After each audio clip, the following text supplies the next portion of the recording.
Hello friends, എല്ലാവർക്കും നമസ്കാരം. നിങ്ങൾ ഏവരും കാത്തിരിക്കുന്ന നയനയുടെയും ആദർശിന്റെയും ഇന്നത്തെ വിശേഷത്തിലേക്ക് എല്ലാ കൂട്ടുകാർക്കും സ്വാഗതം. എല്ലാവർക്കും നല്ലൊരു ദിവസം ആശംസിച്ചുകൊണ്ട് തന്നെ നമുക്ക് വിശേഷത്തിലേക്ക് കടക്കാം. ലൈക്ക് ചെയ്യാനും ഹൈപ്പ് ചെയ്യാനും മറക്കല്ലോ കേട്ടോ.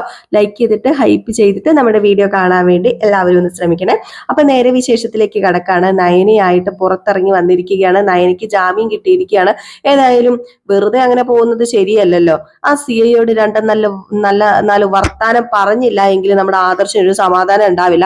അതുകൊണ്ട് നാല് വർത്തമാനം സിഐയോട് പറയുന്നുണ്ട്. അപ്പൊ സിഐ പറയാണ്, തൊണ്ടി മുതൽ സഹിതം പൊക്കിയിട്ടുണ്ടെങ്കിൽ ഈ കേസ് മുന്നോട്ടേക്ക് തന്നെ പോകും. അതിന്റെ ഉടമസ്ഥൻ ആരാണെന്ന് ഞാൻ കണ്ടുപിടിച്ചിരിക്കും, അത് ഉറപ്പാണെന്ന് പറയാണ് കേട്ടോ. അത് മാത്രമല്ല, അയാൾ പറയുന്നുണ്ട്, ഇവക്ക് പിന്നാലെ നിന്നെ കൂടി ഞാൻ അകത്താക്കും, അത് ഉറപ്പിച്ചോ നീ എന്ന്. ഇത് കേട്ടപ്പോഴത്തേക്കും നമ്മുടെ വക്കീല് പറഞ്ഞു, നിന്ന് ചിലക്കാതെ പോടോ, എന്തിനാ നിന്ന് ചിലക്കുന്നത്, നന്ദു ഇയാളെയും കൂടി കൊണ്ട് പോകാൻ നോക്കാന്. അങ്ങനെ നമ്മുടെ നന്ദുവും ആ പോലീസുകാരനും കൂടി അങ്ങ് പോവുകട്ടോ ചെയ്തത്. അപ്പൊ നന്ദു ആ കൂട്ടത്തിലുള്ളതാണല്ലോ. അപ്പൊ ഏതായാലും നന്ദുവിന് സ്റ്റേഷനിലേക്ക് പോകാനുള്ളത്, അപ്പം പിന്നെ അയാളെ കൂട്ടിക്കൊണ്ട് പോകാമല്ലോ. അപ്പൊ ഈ ഒരു സമയത്ത് പോലീസ് നന്ദുവിനോട് പറയണത്, CI നന്ദുവിനോട് പറയാണ്, കോടതിയുടെ മുമ്പില് നീ പ്രതിഭാഗത്ത് നിൽക്കുകയാണല്ലേ. അത് പിന്നെ സാറേ, എന്റെ ചേച്ചിയല്ലേ അത്, അപ്പൊ പിന്നെ ഞാൻ അങ്ങനെയല്ലേ ചെയ്യേണ്ടത്, ഞാൻ നിന്റെ സീനിയർ ഓഫീസറാ, നിനക്കറിയാലോ, നീ ഒരുപാട് ബുദ്ധിമുട്ടേണ്ടി വരും. ആയിക്കോട്ടെ സാറേ, ഞാന് ചെയ്യുന്ന കാര്യങ്ങൾ തെറ്റാണെങ്കിൽ ഞാൻ ബുദ്ധിമുട്ടും, ശരിയാണെങ്കിൽ ഒരിക്കലും ഞാൻ ബുദ്ധിമുട്ടത്തില്ല എന്ന് പറഞ്ഞു. ഈ ഒരു സമയത്ത് ആ CI വണ്ടി കയറി അങ്ങോട്ട് പോയിട്ടോ. നമ്മുടെ ആദർശാണെങ്കിൽ നമ്മുടെ നവീൻ ഒരു താങ്ക്സ് ഒക്കെ പറഞ്ഞിട്ട് ഞങ്ങൾ പോട്ടെ എന്നൊക്കെ ചോദിച്ചിട്ട് അങ്ങ് പോവുകയാണ്. അങ്ങനെ നമ്മുടെ നവീൻ അവിടെ നിപ്പുണ്ട്. നന്ദുവിനെ നോക്കിയാട്ടോ നവീൻ നിൽക്കുന്നത്. നന്ദുവും പതുക്കെ അങ്ങ് കയറിപ്പോയി. എന്നാലും ഇതിനൊക്കെ ശേഷം പിന്നെ കാണിക്കുന്ന സീൻ എന്ന് പറഞ്ഞിട്ടുണ്ട്, CIക്ക് ഒരു ഇരിക്കപ്പുറത്തിയോ സമാധാനവും ഇല്ല കേട്ടോ. ഭയങ്കര വിമിഷ്ടം, കേസൊക്കെ തോറ്റല്ലോ. അപ്പോഴത്തേക്ക് അവിടുത്തെ കോൺസ്റ്റബിൾ കയറി വന്നിട്ട്, സാർ എന്താടോ ആകെപ്പാടെ ഭ്രാന്ത് പിടിച്ചിരിക്കുക, ആ സമയത്ത് ഒന്നും പറഞ്ഞോണ്ട് ഇങ്ങോട്ട് വരരുത്. അത് പിന്നെ വരേണ്ട കാര്യം ഉണ്ടെങ്കിൽ വന്നല്ലേ സാറേ പറ്റത്തുള്ളൂ, അതാ വന്നത്. സാറിന് ഒരു ലെറ്റർ ഉണ്ടായിരുന്നു, അത് തരാൻ വേണ്ടിയാ വന്നത്. ലെറ്ററോ, എനിക്കോ എന്ന് CI. അതെ സാറേ, സാറിന്. അങ്ങനെ ആ ലെറ്റർ തുറന്ന് നോക്കണം. അപ്പൊ ആ ലെറ്ററിനകത്ത് എഴുതിയിരിക്കുന്നത് വേറെ ഒന്നുമല്ല, ഒരു സസ്പെൻഷൻ ലെറ്റർ ആണ് കേട്ടോ. അപ്പം SP സാർ അങ്ങാണ്ട് വിളിച്ചിട്ട് പുള്ളിക്കാരൻ സസ്പെൻഷൻ ആണ് എന്ന് പറഞ്ഞിരിക്കുകയാണ്. അപ്പം അതിനുള്ളൊരു കത്താണ് കൊടുത്തിരിക്കുന്നത്, ആ ഒരു ലെറ്റർ ആണ് കൊടുത്തിരിക്കുന്നത്. ഇത് കണ്ടിട്ട് അതായത് അവിടുത്തെ കോൺസ്റ്റബിള്, സസ്പെൻഷൻ അല്ലേ സാറ് കിട്ടിയിരിക്കുന്നത്, എന്ത് ചെയ്യാനാന്ന് പറയുമ്പോ, താൻ എന്തിനാണോ ഇപ്പൊ ഇതൊക്കെ തിരക്കാനായിട്ട് വരുന്നത്, തന്നോട് പറഞ്ഞു ആരെങ്കിലും ഇതൊക്കെ തിരക്കാനായിട്ട്? ഞാൻ തിരക്കിയതൊന്നും അല്ല, ഞാൻ കണ്ടതാണല്ലോ. എന്റെ പൊന്നു സാറേ, ഇതിന്റെയൊക്കെ വല്ല ആവശ്യം ഉണ്ടായിരുന്നോ? ഇതൊക്കെ ഇപ്പൊ ഇത്രയൊക്കെ ആക്കിയത് സാറല്ലേ. പിന്നെ ഒരു കാര്യം, ഇവിടെയുള്ള എല്ലാവരും ഈ കാര്യം അറിഞ്ഞു. പ്രഗ്നന്റ് ആയ ഒരു പെൺകുട്ടിയെ കാരണമില്ലാതെ അറസ്റ്റ് ചെയ്തൊക്കെ വലിയ പ്രശ്നമായിട്ട് ഇരിക്കുകയല്ലേ സാറേ. ആര് പറഞ്ഞു കാരണമില്ലെന്ന്? അവള് സഞ്ചരിച്ച കാറെന്നല്ലേ കള്ളക്കടത്ത് സ്വർണം പിടിച്ചെടുത്തത്. അവളുടെ ഭാഗത്ത് തെറ്റില്ല എന്ന് കോടതിക്ക് ബോധ്യപ്പെട്ടത് കൊണ്ടാണല്ലോ അവളെ വെറുതെ വിട്ടത് സാറേ. ഇനിയിപ്പം ഇതിന്റെ പേരിൽ ഒരു അന്വേഷണം ഉണ്ടാവും സാറേ. മിക്കവാറും സാറിനെ തൂക്കാനും ചാൻസ് ഉണ്ട്. യഥാർത്ഥ പ്രതികളെ അറസ്റ്റ് ചെയ്താലേ മിക്കവാറും സാറിന് വല്ല ആശ്വാസത്തിനും വക കിട്ടും, ഇല്ലെങ്കിൽ സാറ് തൂങ്ങേണ്ടി വരും എന്നൊക്കെ പറഞ്ഞ് ഒരു സല്യൂട്ടൊക്കെ കൊടുത്തിട്ട് ആ കോൺസ്റ്റബിൾ അവിടെ നിന്ന് പോയിട്ടോ. CIക്ക് ഏതായാലും വലിയ അബദ്ധം പറ്റിയിട്ടിരിക്കുക നമ്മുടെ നയനെ പൂട്ടിയത്. ഇത് കഴിഞ്ഞിട്ട് പിന്നെ കാണിക്കുന്നത് നമ്മുടെ നവീനാണ് കേട്ടോ. അപ്പൊ നവീനാണെങ്കിൽ ആ ഒരു കേസൊക്കെ ജയിച്ചതിന്റെ ആ ഒരു എടുപ്പിൽ ഇങ്ങനെ ഇരിക്കുകയാണ്. അപ്പോഴത്തേക്ക് പെട്ടെന്നൊരു ഫോൺ കോൾ വന്നു. അങ്ങനെ നമ്മുടെ നവീൻ ഫോൺ എടുക്കുകയാണ് കേട്ടോ. എന്നിട്ട് നവീന് ഒരു പെൺകുട്ടിയാണ് വിളിക്കുന്നത്. അപ്പൊ ഇന്നലെ വിളിച്ച ആ പെൺകുട്ടിയാണ് കേട്ടോ നമ്മുടെ നവ്യ വിളിപ്പിക്കുന്നതാ.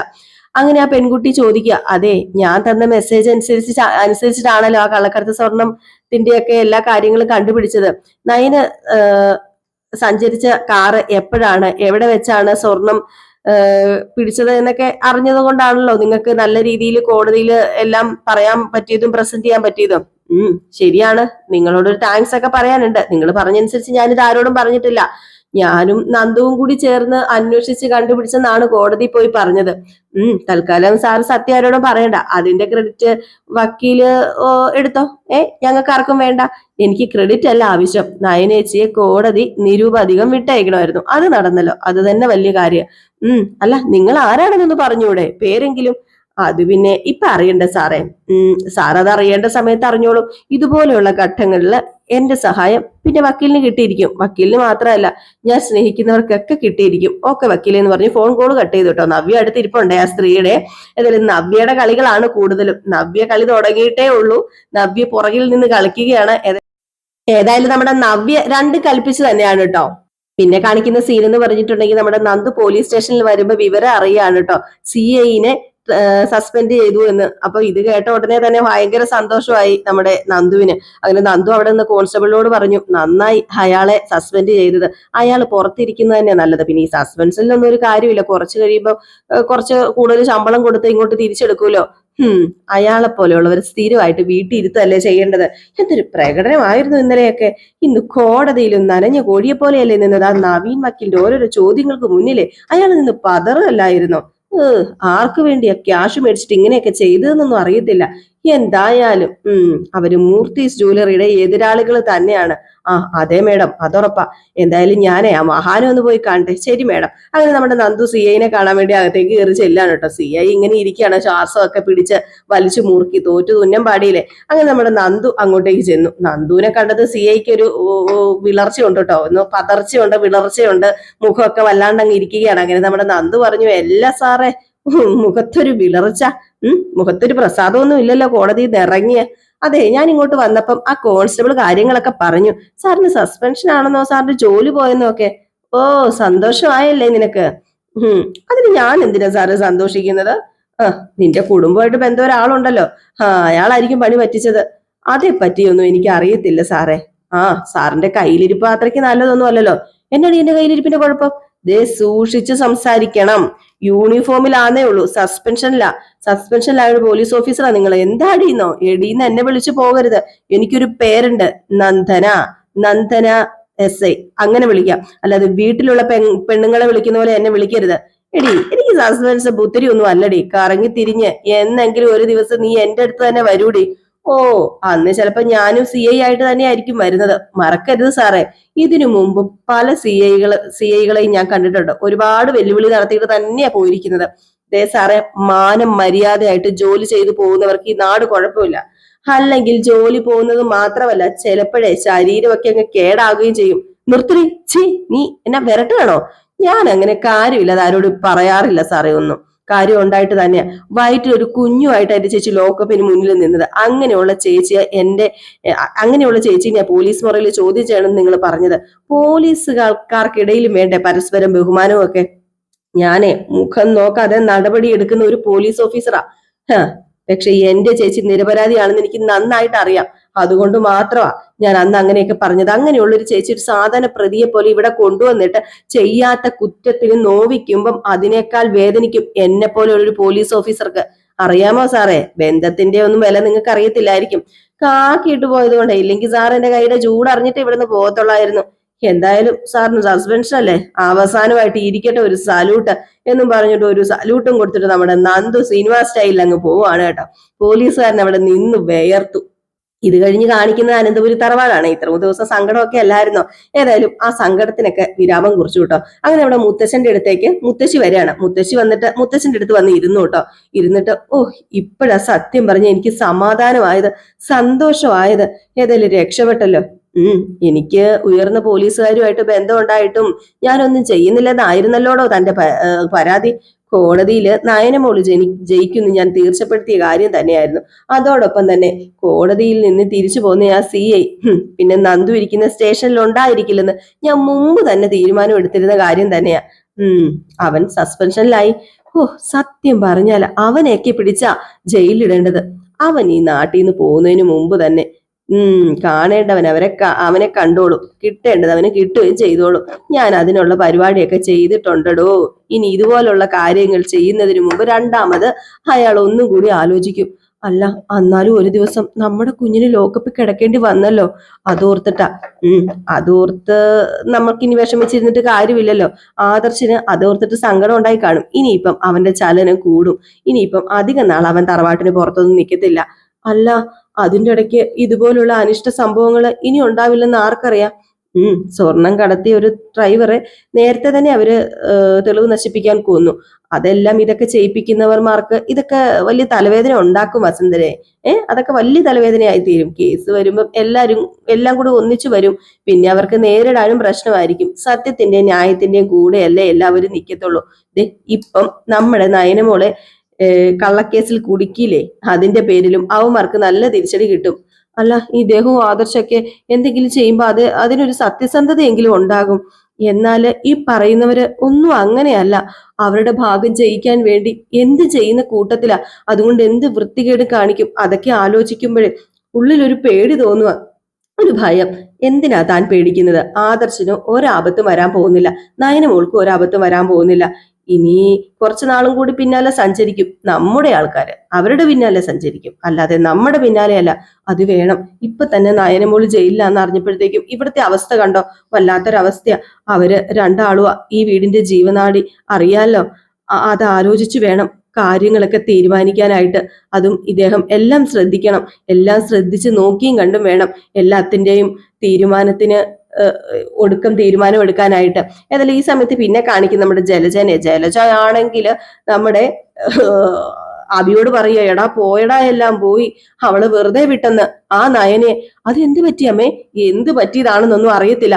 നീ ജയിലിൽ കിടന്നതിന് പകരമായിട്ട് അവള് ജയിലിൽ കിടക്കണമെന്ന് കുറച്ച് ആഗ്രഹം ഉണ്ടായിരുന്നു എനിക്ക്. ആ സന്തോഷം ഒഴിഞ്ഞു മാറി പോയത്. അത് വലിയ കഷ്ടമായി പോയല്ലോ അമ്മേ. ശോ, ഞാനും വലിയ പ്രതീക്ഷയിലൊക്കെ തന്നെ ആയിരുന്നു.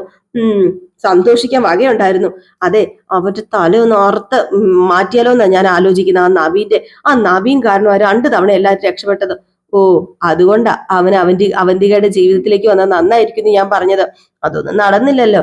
അതിനുശേഷം എനിക്ക് അവനോട് നല്ല ദേഷ്യമുണ്ട്, കലിപ്പ. അത് പിന്നെ അവള് ഒരു ദിവസം ലോക്കപ്പിൽ കിടന്നു മാത്രം മിച്ചമല്ലേ അമ്മേ? ഓ, അങ്ങനെ കിടന്നത് കൊണ്ട് അവക്ക് നഷ്ടമൊന്നും വന്നില്ലല്ലോ. നന്ദു അവിടുത്തെ SI ആയതുകൊണ്ട് അവളുടെ ദേഹത്ത് ഒരു പൂഴിമണ്ണ് പോലും ഇട്ട് കാണത്തില്ല. അവൾ അവിടെ സേഫ് ആയിരുന്നായിരിക്കും. അല്ല, എന്നാലും ആരായിരിക്കും അവളുടെ കാറിനകത്ത് സ്വർണം വെച്ചിട്ടുണ്ടായിരിക്കുക? അതിന് നിന്നെയും എല്ലാവർക്കും സംശയമുണ്ട്. അതിന് നിനക്ക് എന്തെങ്കിലും പങ്കുണ്ടോ? ദേ, അമ്മയാണ് സത്യം, അതിലെനിക്ക് ഒരു പങ്കുമില്ലെന്ന് പറഞ്ഞ് തലേ തൊട്ടപ്പോ ദേ കൈമാറ്റിക്കാടാ. നീ നിന്റെ ഭാര്യയെ പിടിച്ച് സത്യം ചെയ്തോണം. മേലാൽ എന്നെ പിടിച്ച് സത്യം ചെയ്തേക്കരുത്. നീ സത്യം ചെയ്യുന്ന എല്ലാം കള്ളവാ, കള്ള സത്യം. നീ സത്യം എന്തെങ്കിലും ചെയ്തിട്ടുണ്ടോടാ? നീ ചെയ്ത സത്യം എന്തെങ്കിലും സത്യമായിട്ടുണ്ടോടാ? അത് പിന്നെ ഞാൻ എന്തെങ്കിലും ചെയ്തിട്ടുണ്ടെങ്കിൽ അമ്മയോട് പറയത്തില്ല. ഇവിടെ ഞാൻ നിരപരാധിയായിട്ടല്ലേ അമ്മയെ പറയാത്തത്. പക്ഷെ ആരും ഈ തറവാട്ടിലുള്ളവരെ എല്ലാവരെയും തകർക്കാനായിട്ട് ശ്രമിക്കുന്നുണ്ട്. അതെ, നമ്മളെ വേദനിപ്പിച്ചാല് മനസ്സറിയാതെ അവർക്ക് ഏതെങ്കിലുമൊക്കെ ശത്രുക്കൾ പൊന്തി വരും. അതങ്ങനെ വന്നല്ലേ പറ്റത്തുള്ളൂ. അങ്ങനെ ശത്രുക്കൾ പൊന്തി വന്നതാ. ഏതായാലും അവളെ കോടതിയിലേക്ക് കൊണ്ടുപോയെന്ന് പറഞ്ഞു. നല്ല വിശപ്പായിരുന്നു. ആ വിശപ്പ് ഇപ്പൊ നഷ്ടപ്പെട്ടു. ഓ, എന്ത് ചെയ്യാനാ? കോടതി വിധി എതിരായിട്ട് അവളെ റിമാൻഡ് ചെയ്തിരുന്നെങ്കിൽ ഇന്ന് എത്ര ഭക്ഷണം കഴിച്ചാലും വിശപ്പ് മാറത്തേ ഇല്ലായിരുന്നു. ഇനിയിപ്പം ഒന്നും ഇറങ്ങത്തില്ല, തൊണ്ടയെ തട്ടി നിൽക്കുക. അതുപോലെ വിഷമ ഈ വാർത്ത കേട്ട് കഴിഞ്ഞപ്പോഴത്തേക്കും എന്ന് പറഞ്ഞിട്ട് ജലജ അങ്ങ് പോവാണ് കേട്ടോ. അബിയാണെങ്കിൽ എന്തുവാണോ എല്ലാം നമുക്ക് തന്നെ കുരുക്കായിട്ട് വരുവാന്ന് പറഞ്ഞ് ഇങ്ങനെ നിൽക്കുക. പിന്നെ കാണിക്കുന്ന സീൻ എന്ന് പറഞ്ഞിട്ടുണ്ടെങ്കിൽ നമ്മുടെ നയനെ ആദർശം നേരെ വീട്ടിലേക്ക് ചെല്ലുകയാണ് കേട്ടോ, അവർ താമസിക്കുന്നിടത്തേക്ക്. അപ്പൊ അവിടുത്തെ സെർവന്റും ഉണ്ട്. സെർവന്റ് അല്ല, ഹോം നേഴ്സ്. അങ്ങനെ ഹോം നേഴ്സും അവിടുത്തെ എന്താ പറയാ വീട്ടിലെ കാര്യങ്ങൾ നോക്കുന്ന ദാമും ഒക്കെ ഉണ്ട്. അപ്പം ജാമ്യം കിട്ടുമെന്ന് ചോദിച്ചപ്പോഴത്തേക്കും ജാമ്യം കിട്ടീന്നേ. ഓ, കർത്താവിന് സ്തുതി, ഞങ്ങൾ ഇത്രയും നേരം കാത്തിരിക്കുകയായിരുന്നു. അല്ല, മോക്ക് നല്ല ക്ഷീണം കാണും അല്ലെ? ഇന്നലെ രാത്രി ഒന്നും ഉറങ്ങിയില്ലെന്നല്ലേ സാറ് പറഞ്ഞത്? കുറച്ച് റെസ്റ്റ് എടുക്കും മോളെ, വന്ന് ബാ നയനെ എന്ന് പറഞ്ഞ് വിളിച്ചോണ്ട് നമ്മുടെ ആദർശ അകത്തേക്ക് പോവാണ് കേട്ടോ. അങ്ങനെ അകത്ത് കയറി ചെന്നതും നമ്മുടെ ആദർശും നയനയും കൂടെ സംസാരിക്കുന്ന ഒരു സീനാണ് കാണിക്കുന്നത്. അങ്ങനെ നമ്മുടെ ആദർശ് നയനയോട് ഇങ്ങനെ നോക്കിയപ്പോഴത്തേക്കും ആദർശേട്ടാന്ന് പറഞ്ഞുകൊണ്ട് നയന ആദർശിന്റെ മാറിലേക്ക് ഇങ്ങനെ ചാഞ്ഞു കിടക്കാണ് കേട്ടോ. അപ്പോഴത്തേക്ക് നമ്മുടെ ആദർശ് ചേർത്ത് പിടിച്ചിട്ട്, വിഷമിക്കണ്ട, കഴിഞ്ഞതെല്ലാം കഴിഞ്ഞു, പോട്ടെ. അത് ഓർത്ത് നിന്റെ മനസ്സ് ഭാരപ്പെടരുത്. ഇപ്പം ഭാരപ്പെടാനുള്ളതല്ല ഈ മനസ്സ്, സന്തോഷിക്കാനുള്ളതാ. ഒരുപക്ഷെ നീ അനുഭവിച്ചേക്കാളും 1000 മടങ്ങ് വേദനയാണ് ഞാൻ അനുഭവിച്ചത്. അതെനിക്കറിയാം ആദർശേട്ടാ. പിന്നെ ആദർശേട്ടനും ആ ഉണ്ടെന്ന് പറയുമെന്ന് എനിക്ക് പേടിയായിരുന്നു. അതേതായാലും ആദർശേട്ടൻ പറഞ്ഞില്ലല്ലോ, അത് ഭാഗ്യമായി. പക്ഷെ നവീൻ കോടതിയിൽ ഹാജരാക്കിയ വീഡിയോയിൽ നമ്മൾ ഒരുമിച്ച് ആ കാറിൽ നിന്ന് ഇറങ്ങിപ്പോയത്. അല്ല, ഇനി അതിൽ കാര്യമില്ലല്ലോ. നമ്മൾ അങ്ങനെ ഒരുമിച്ച് ഇറങ്ങിയ സമയത്ത് അജ്ഞാതരായ 2 പേര് കാറിന്റെ ഡിക്കിയില് സ്വർണം വെക്കുന്നത് കോടതിയിൽ കണ്ടല്ലോ. ഇന്നലെ രാത്രി മുഴുവനും നന്ദുവും നവീനും തമ്മിൽ കേസിനെ കുറിച്ചുള്ള ഡിസ്കഷനിലായിരുന്നു. എന്തൊക്കെയോ തെളിവുകൾ ശേഖരിച്ചിട്ടുണ്ട്. ആ ഒരു തെളിവാണ് സത്യം പറഞ്ഞിട്ടുണ്ടെങ്കിൽ രക്ഷയായത്. ഇനി ആദർശേട്ടന്റെ അമ്മ ഒന്ന് വിളിക്കണം, പറ്റുമെങ്കിൽ ഒന്ന് കാണണം. അമ്മ ഇപ്പം ഒരുപാട് സങ്കടപ്പെട്ടിട്ടിരിക്കുകയായിരിക്കും. അമ്മ നല്ലപോലെ വേദനിച്ചതാ. അത് പിന്നെ നിന്നെ വെറുതെ വിട്ട കാര്യം അമ്മയൊക്കെ അറിഞ്ഞു കഴിഞ്ഞു. നീ ഇപ്പം എലിസബത്ത് ആന്റി ചെയ്ത പോലെ ചെയ്യാൻ നോക്ക്. പോയി വിശ്രമിക്ക്. ഒന്ന് കുളിക്കണം വൃത്തിയായിട്ട്. എന്നിട്ട് എന്തെങ്കിലും കഴിച്ചിട്ട് നമുക്ക് റെസ്റ്റ് ചെയ്യാം. നീ പോയി ഫ്രഷ് ആയിട്ട് വാ നയനെന്ന് പറഞ്ഞിട്ട് നയന അങ്ങ് ഫ്രഷ് ആകാൻ പോയിട്ടോ.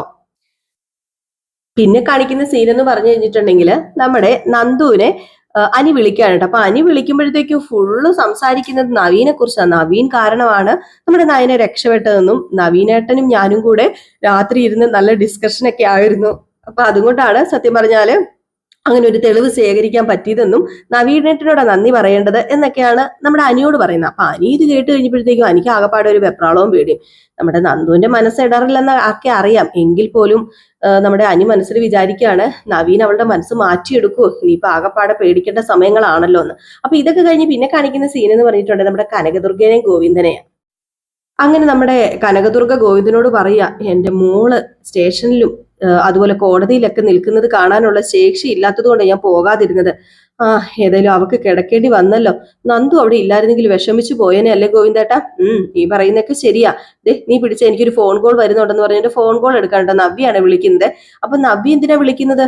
എന്തിനായിരിക്കും അവൾ വിളിക്കുന്നതെന്ന് ഓർത്തിട്ടാണ് ഫോൺ എടുക്കുന്നത്.